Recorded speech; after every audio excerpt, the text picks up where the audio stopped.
ايوه. لا كلنا بخير. والبيت يا بنت والولاد عاملين ايه؟ كنا بخير يا عمتي، ناقصنا بس تبقي في وسطيني. قولي لي انتي، صحك بنت عمتي عامله ايه دلوقتي؟ الحمد لله يا بنتها، هتعمل ايه؟ ربنا يا رب يكون في عونها ويرد لها جوزها بالسلامة ان شاء الله يا رب. يا عمتي بقول لك ايه يا عمتي، ما تحاولي كده تقنعيها ان هي تيجي تقعد في وسطيني، ما احنا برضه مش عارفين جوزها يعني هيطلع من المركز ماتي. قلت لها والله بس هي حبة عين امها مش راضي تقول لي ابدا ما سيبش داري ابدا طول ما جوزي في المركز لما يرجع. اما نشوف بقى هتعمل ايه. والله يا عمتي سحر دي بنت حلال وربنا هيكرمها ان شاء الله في جوزها، وباذن الله في اقرب وقت يردهولها بالسلام. عمة سلميني عليه، هي جارك تدهاني اسلم عليه؟ لا يا بنت مع بنتها في المدرسة، لما تيجي هبقى خليها تسلم عليك، خليها تتصل عليك. يلا سلمي لي انت على اللي حداكي. حاضر حاضر يا عمتي يوصل. امي اللي بتكلمك دي يا دعاء؟ ايوه ايوه هي يا محمد، بس قفلت خلاص. قول لي انت النهارده يعني رايحه على وين كده؟ هو مش النهارده الحد واجازتك؟ ايوه فعلا النهارده الاجازه، بس انا يعني وزمايلي قلنا نقضي اليوم ده مع بعضين، بقالنا يعني مده ما تجمعناش مع بعضين. كنت عاوزه حاجه مني يا دعاء؟ بص يا محمد، هو انا كنت بسألك، انت بقالك ياما يعني ما خرجتش الاولاد وكده، فكنت عاوزاك يعني تطلعهم شويه، بس خلاص انا كده مش هقدر علشان الحبل وكده، فما هقدرش اركب مواصلات دلوقتي. خلاص روحي انت توكل على الله. عامة يا دعاء ربنا يقدم اللي فيه الخير، من هنا لحد ما الأولاد يخلصوا الامتحانات وياخدوا الأجازة ربنا يكرم نبقى نجيبه أتوبيس ونخرج فسحة كلنا كل البيت. يلا عاوزة حاجة مني؟ خلاص ماشي يا محمد، ربنا يقدم اللي فيه الخير. قولي ما نفسكش في حاجة أعملها النهاردة على الوكل؟ لا والله نعمة ربنا كلها حلوة، اللي يعني ربنا يقسم بيه عملية انت عارف. لا بقول لك على وكل عملت ولا ما عملتيش. هو الصراحة انت عمرك ما علقت على وكل ولا كده، بس انا حابة يعني اعمل لك حاجة نفسك فيها. قولي. يا ستي نعمة ربنا كلها حلوة، بس ربنا يديمها نعمة علينا. عمتان أني خلاص أنا ماشي بقى علشان زمايلي عمالين يرنوا عليا من صبحية ربنا. يلا سلام عليكم. ربنا يبارك فيك يا محمد، عمرك ما قلت لي على وكل عملت ده ليه وما عملتش ده ليه. الله أكبر عليك، ده أنت أكبر نعمة في حياتي كلها. أما روح بقى صح البغطات اللي فوق دول، نفسي أفهم ما بيشبعوش نوم. اهوت يا ستي العنوان اللي قالوا لنا عليه، قالوا لنا اخر الشارع وباب خشب كبير وقدامه كنبه خشب، يبقى هو دي الدار اللي اسمه بقارن دي. ايوه صح يا ريدي، ده هو دار المخفي. عمتان احنا عايزين نعمل اللي انا وانت اتفقنا عليه جوه، ماشي؟ طب يلا بينا، يلا نخبطه، ده انا هطلع عينه، ده انا همسك فيه، ده انا هفرج عليه الخلق ربنا كله. لا يا ريدا هو ده اللي احنا اتفقنا عليه، مش احنا قلنا هنوقعه في شر اعماله؟ يعني احنا هنخش وهنعله على السعر اللي مرت عمي عملت به العمل ده، وبعد كده انت هتكون اثناء الحوار دي هتكون بتصور، وبعد كده هنروح بقى مهددينه بالفيديو دي، لا يفكوا من غير ولا مليم، لا الا نطلع ونقدم الفيديو دي في المركز، وبكده هو يعمل لنا كل اللي احنا عايزينه. والله دي احسن حاجه، واحسن حاجه تيجي مع الدجالين دول، ربنا يخرب بيوتهم زي ما بيخربوا بيوت الناس. هما اللي بيجيبوه لروحهم، الناس دي ما بتخافش ربنا. يلا بقى علشان ننفذ الخطة بتاعتنا. مين اللي واقف بره قدام الباب؟ مين انت؟ احنا يا شيخ قارن، يفتح، احنا كنا عاوزينك في موضوعك دي. مين انت يعني؟ عاوز ايه؟ اتكلم وقول. طب هو كلام يعني ينفع انت من ورا الباب دي؟ هنتكلموا كيف؟ احنا كنا عاوزين نسوي مصلحة لحد يعني معرفة. عاوزين نعملوا عمل يعني وكده. ايوه ماشي. اني هلف اهوت علشان افتح لكم. حد معاكم؟ انتوا كم واحد؟ احنا اتنين بس يا شيخ قارن. ده ايه الراجل دي؟ هو ماله مستخبي ليه كده؟ على فكرة الراجل دي شكله كمان مش تمام، يمكن يكون هربان كده ولا كده. هذاك حق يا اسراء، هو شكله كده. اصبري بس لما ناخد مصلحتنا الاول، وبعد كده نبقى نبلغ عن المركز. ماشي ربنا يجزي اللي بيجزي الناس. يما يا حاجة ام احمد. ايوه يا احمد انا جايه اهو يا ولدي، في حاجه ولا ايه يا ضناي؟ لا يما كنت عاوز يعني اسلم عليكي قبل ما تسهل على الشغل. بقول لك ايه يما، بالله عليكي بديري بالك على فاطمه، ماشي؟ وما تخليهاش تشتغل كتير، يعني لو حبت ان هي تشيل حاجه تقيله ولا كده قولي لها لا، ماشي؟ عمتان انا هتسهل، انا عاوزه حاجه مني. لا يا احمد ربنا يفتح لك ابواب الرزق يا ولدي ويحنن عليك، توكل على الله انت ما تقلقش. ماشي يما، سلام عليكم. وبعدها لك يا فاطمة في اللي بتعمليه دي. انت بقى اللي بتقولي للواد قول لأمي ما تقوليش شيلي ولا حطي. ماشي ماشي يا فاطمة، ما نشوف آخرتها معاكي. وبعدها لك ياما في حالة أخويا أبو الخير دي، كل مدى بيجيب ورا، ده خلاص ما بقاش عارفنا خالص، لازم نعمل حاجة. هنعمل ايه بس يا بنتي؟ العمل عمل ربنا. هنعمل ايه؟ ما يقدر على القادر غير ربنا. احنا في ايدينا ايه؟ هو احنا عارفين حاجة ولا ايه اللي جراله؟ لا ياما نفضل قاعدين كده وحاطين يدنا على خدنا ونونون ونقول ايه اللي جراله؟ ما نسعى ونشوف. اكيد البت دي هي اللي عملت له حاجة ومزعلاه، اكيد اتصدم ولا عرف عنها حاجة كده ولا كده بعد يعني ما دخل. حرام عليكي يا شيخ، حرام عليكي، دي اعراض ناس، هيكون عرف عليها ايه يعني؟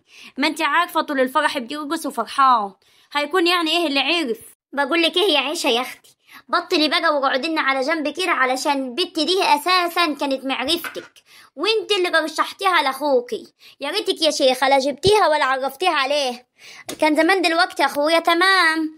الله اعلم بقى لما دخل حد اتصل به في التلفون وقال له ايه عنها، عشان كده نزل عليه سهم الله. حرام عليك يا شيخ، حرام عليك، ده حالتها لا تصر عدو ولا حبيب، قاعدة فوق بين نارين، هي برضه مش عارفة فيه ايه. يوه، افرضي انت اللي كنت مكانها يعني، كانوا برضه هيجيب اللوم عليكي. ما يعني ما تقولي كلام يرضي ربنا. اختك يا نوال معاها حاج، ما جايز فعلا من بنت ملهاش يد في حاجة. كيف يعني يم؟ عفريت يعني؟ عفريت هو اللي عمل الحاجة دي؟ يوه ما تقولوا كلام يتعيقل، هو اللي انا بقولك عليه. اكيد لما طلع فوق ودخل وكل واحد راح لحاله، حد اتصل بيه والله اعلم بقى قال له ايه على البت دي. سايبالك الحته كلها وماشي. خليك احكي كده وردي كده في الكلام مع نفسك. زينب انا مطمنه منها وواثقه فيها، زيها زيك، ان هي ما يطلعش منها العيبه، بنت ناس ومتربيه، وبدل ما شفناش حاجه وما لمسناش حاجه ما ينفعش ان احنا نتهم الناس باتهامات زور.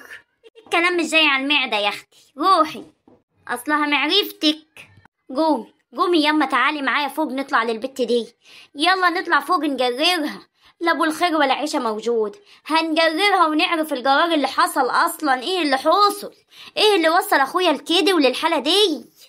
يلا يا نوال، هو ده عين العقل، اكيد السر عند البت دي. يلا يما نطلع فوق، لا احنا لا انت يا زينب النهارده. انا لازم الحق امي ونوال، زينب ما عملتش حاجه وما فيش حد كلمني، ليه سوء الظن ده بس؟ قولوا لي الاول انتوا مين؟ احنا ناس عاوزين نعمل مصلحه عندك، في يعني حد حبيبنا معمول له عمل وكده واحنا جايين عشان نفكه. ومين اللي عمل يعني العمل ده لحبيبك؟ ده اكيد راجل ابن حرام. ومن جهة ابن حرام يعني، واحنا جينا لحضرتك عشان قالوا لنا ما فيش غير اللي معلم قارن، واقصد الشيخ قارن هو اللي هيفك لكم العمل ده. قلت ايه يا شغال، هتفكوهن؟ مش الاول نتفقوا على التفاصيل؟ قولوا لي اسمه ايه؟ وانت هتعرف من اسمه يعني هتعرف عنده ايه؟ امال اني هنا بلعب ولا إيه؟ لازم تقولوا لي اسمه ايه، اكشف عليه واعرف عنده ايه، واقول لكم ايه الفلسات هتبقى قد ايه. اسمه ابو الخير الشحات. اصبروا شوية كده. ابو الخير الشحات؟ ايه دي؟ ده أنا اللي كنت بسويله العمل. طب ودي عايزين يفكوه كيف؟ واكيد دول عارفين، ما هي مش صدفة ان يجولي. قولولي مين دلكم علي؟ ناس معرفة، هم اللي قالوا لنا يعني الشيخ قارن هو ان شاء الله اللي هيفك لكم العمل دي. ايوه قلتولي. عامة انا ما تفرقش معايا هم جم من انهي طريقي، المهم ان انا اخد المصلحة بتاعتي. عامة العمل دي صعب قوي، ده عمل اسود، فاحنا لازم يعني فيه طلبات كتير هتجيبوها. فلوسات ايه دي اللي انت عاوزها؟ احنا ما بنعرفوش نجيب الطلبات دي، شوف انت عاوز كام ونديك الفلوسات، بس فيه طلب صغير قدك دي اساله لك، ولو قضيت عليه احنا يعني مش هنختلف. طلب ايه دي؟ إيه بصراحة كده يعني، انا كنت اعرف واحدة يعني اسمها زينات، وكانت يعني سمعنا قبل كده ان هي عملت حداك عمل هنا، بس عمل زين ما فيش زيه، حصل الكلام دي؟ ايوه فعلا حصل، داني سوت لها عمل. هو نفس الراجل اللي انتوا جايين تفكوا له العمل. فأنا سويت لها عمل يعني قوي جدا. عامة هي اللي قالت لك علي. ايوه هي اللي قالت لي ما هتبقى مرات عمي. عامة الفلوسات دي قديش يعني؟ عاوز 20,000 جنيه علشان أفك لكم العمل دي. ما انت لسه عامله زنات، خدت منها كام؟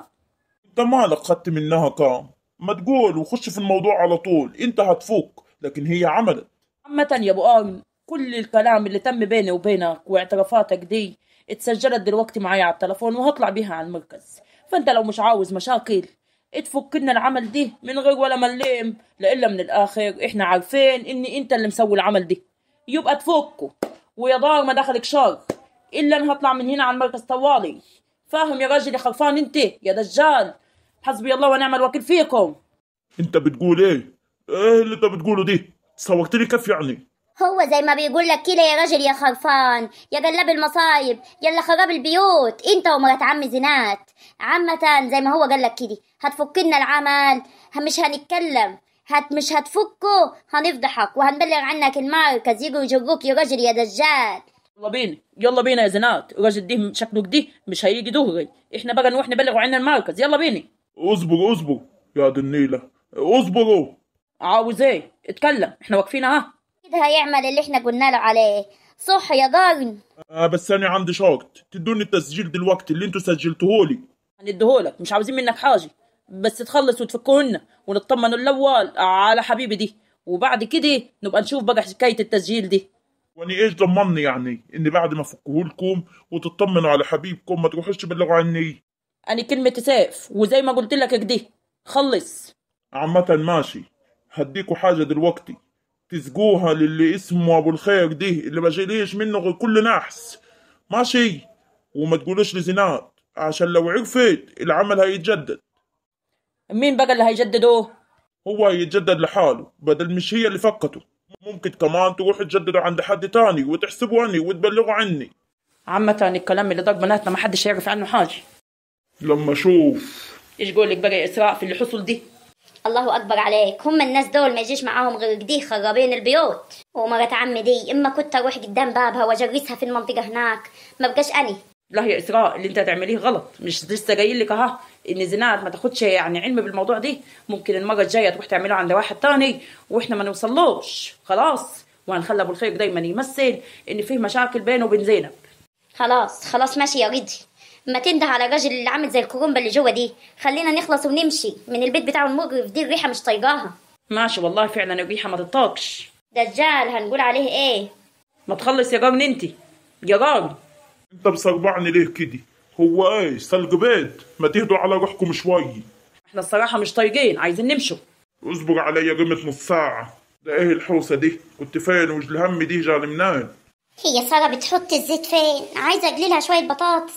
يا سارة الزيت فين؟ حداك يا صفية في ضلفة المطبخ. يوه لازم تقوميني. ايوه خلاص شفته. اخلص بقى قبل ما زين يصحى، اعمل لها الفطور علشان انزل.